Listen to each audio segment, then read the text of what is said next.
वाह कि हुस्न के जादू अदा के मंत्र तोह पे चलौले बाड़े, हुस्न के जादू अदा के मंत्र तोह पे चलौले बाड़े, भगवान बड़ी फुर्सत से तोहरा के बनौले बाड़े, बड़ाई का नेहा पाठक जी को मैं मंच पे आमंत्रित करूंगा। नेहा पाठक जी, मेरी आवाज सुन रही हो? सचिन भैया, मनीषा जी, किट्टू जी, अमित जी, पारुल जी, अगर पारुल जी, पारुल आप एक बार सब आइए। भोजपुरिया परिवार के लोग, पहले मंच बहुत भरा हुआ था, अब खाली मिला है हम लोग को। आइए नाचा जाए, सब लोग आ जाइए, आइए माहौल बनाते हैं। भाई की साथ भाई चीज है, भाई की बात है तो भाई के लिए हम लोग बात कुछ ही भी खत्म कर हो गई। सकते हैं। हमरो है बिकी जी के नाम का तना, जाहिर सी बात है सारा म्यूजिक के पैसा रख ले बनी, एगो मिठाई के खर्चा नहीं के रहुआ के, आई एगो मिठाई ना खिया बनी शिकायत का तना, एगो मिठाई ना खिया बनी शिकायत, अच्छा सोना जी, आई मिठाई ना खिया बनी शिकायत का तना। सुना भैया भैया भैया भैया हमने के बीच में बहुत ही अच्छा कलाकार ए सर्विस भैया जेकर अभी गाना एगो बड़ी ट्रेंड में चला था कि बिना मतलब जौन लड़े उ मेहरारू होले। हमने के मुकुल बेवानी सामने आइए, मंच पे आइए। अभी जितना भी मेल वॉइस में गाना सुना था नहीं, जब बड़ी भैया का गाना में ट्रेंडिंग में चला था जी, काला बोले बड़ा भाई, एगो हमरो के मन करता गादी का सोहर। यस यस वो गाना गाइए ना कि हाँ गुलाबी गुलाबी, ये हमारा फेवरेट है भाई सी शार्प लगाओ तो, सी शार्प भैया, सी शार्प भैया, सी शार्प। ये गाइए भाई शिवानी खातिर ये चीज गावे के पड़ी, हम लोग की छोटी बहन है। कि सस कौआ हो गने कहे देवर मन रखने कहे, आप कुछ कहे हो सैया। जितेंद्र भैया इस गाने को बजाए हैं, इस गाने को थोड़ा बजा देंगे। हम और शिवानी जी इस गाने को गाए थे। देवर मन रखने कहे अननदी तो फेंकने कहे, सस कौआ हो गने कहे हो। हे हर किए सैया कहे के बात सुना, अरे कि हम ठीक बने धनी। शिवानी इस गाने को हम और आप मिल के गाए थे, और मैं चाहूंगा हम दोनों लोग गाएंगे। हे भैया, अरे कि हम ठीक बनी धनी, बहरा में समाचार अपन सुनबो, बहरा में समाचार अपन सुनबो। तू कैसे बढ़ुए धनिया, मुंह खोल के बताबो।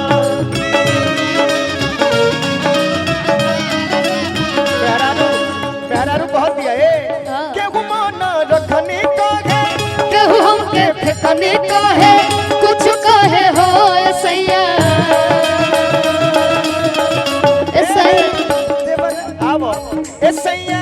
देवरा मन रखने का है, ननदी तो फेंकने का है, सस कौआ हकने का है सैया। देवरा मन रखने का है, ननदी तो फेंकने का है, सस कौआ हकने का है। कहे के बाद सावन आए बादल छाए, बुलबुल से बादल छाए, बुलबुल चहकी फूल खिले, आने वाले सब आने वाले सब लेकिन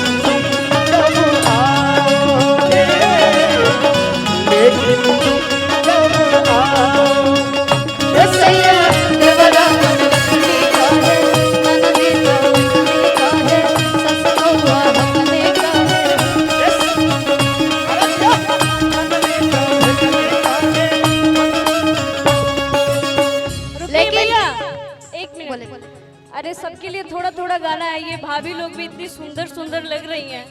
भाभी आइए भाभी, लोगों के लिए भी तो 2 लाइन बनता है। भैया रुकिए ना, रुको भैया, आप अच्छा अच्छा, गलती हो जाए तो मान ली, पूछल जरूरी बा कि भौजी बाड़ी ब्यूटीफुल, भौजाइए नहीं जे कौन गलती हुई। आ तू जइबा सारी दुनिया भूल, वाह कि अखिया गोल गोल चील के समान भैया। ना स्किल ठीक है बा, क्या है कि चेहरा लागे पूनम के चांद भैया। थोड़ा 1 मिनट ई कर दीजिए ना, ई लगा दो भाई, ई लगा दो भैया। हाँ, ई क्योंकि करो, ई अब करो। इतनी सुंदर सुंदर लोग हैं तो 2 लाइन बनता है भाई। हम सुंदर लड़के होला को होला देखते हैं तो होला तारीफ करते हैं। जितेंद्र भैया होला, मैं घबराए के ना हो। आई आई भैया आई। हो कि केहू के ईमान रहे, अरे नहीं ओकरा बस में असुरा हो सिंगार सजा। आप लोगों की एज कितनी भी हो लेकिन आप यंग लग रही हैं। सुरहे बरस में वाह कि हुस्न के जादू अदा के मंत्र तोह पे चला ले बाड़े। हुस्न के जादू अदा के मंत्र तोह पे चला ले बाड़े। भगवान बड़ी फुर्सत से तुम्हारा बनोले बाड़े। भगवान बड़ी फुर्सत से तुम्हारा के बनोले बाड़े। गोरिया चाल तो हर मत वाले, गजरा गजरा कान रे बाले। गोरिया चांद तो हर मत वाले, गजरा गजरा कान के बाले। तो हर बेचैन निंदिया करार हो गई, रांधा हमरो जिंदगिया गुलाम हो गई। राजा हमरो हे भाई जिंदगिया शिवानी, हे गुलाम हो गई। ले ला भैया। हे भौजी देवर के उमिरिया गुलाम हो गई। भौजी देवर के उमिरिया गुलाम हो गई।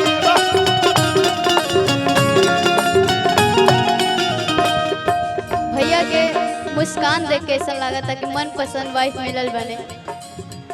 तो भैया के तरफ से हमने ये कहा था नहीं यस। पतले पतले दोनों लोग हैं। सचिन भैया और मनीषा भाभी खातिर हम कहा कि जैसन सोचले रहने, जैसन सोचले रहने वैसन सैया मोर बड़े। सबसे बेजोर बड़े थोड़े पागल थोड़े चरहर थोड़े गोर बड़े।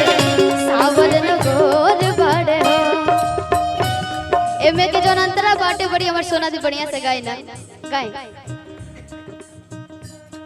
हो कि बड़ा नीक लागेला, अरे है बलम जी के बुलिया। वाह जब से ले आइल बड़े अपना घर डोलिया। जब से ले आइल बड़े अपन घरे डोलिया। हमारे बीच में दीपक चौबे भाई भी आ गए हैं। थोड़े चरहर पातर मोट थोड़े थोर बड़ी। वाह थोड़े चरहर पातर मोट थोड़े थोर बड़ी। सावर न गोर बड़ी हो कि जैसन सोचले रहनी वैसन धनिया मोर बड़ी। सावर न गोर बड़ी हो। बाकी भैया रुकिए, आप म्यूजिक मत बजाइए।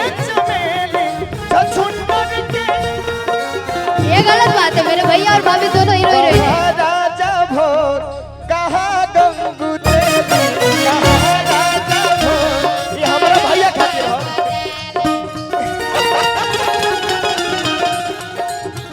सावन में गोर बड़े हो, जैसन सोचले रहनी वैसन धनिया।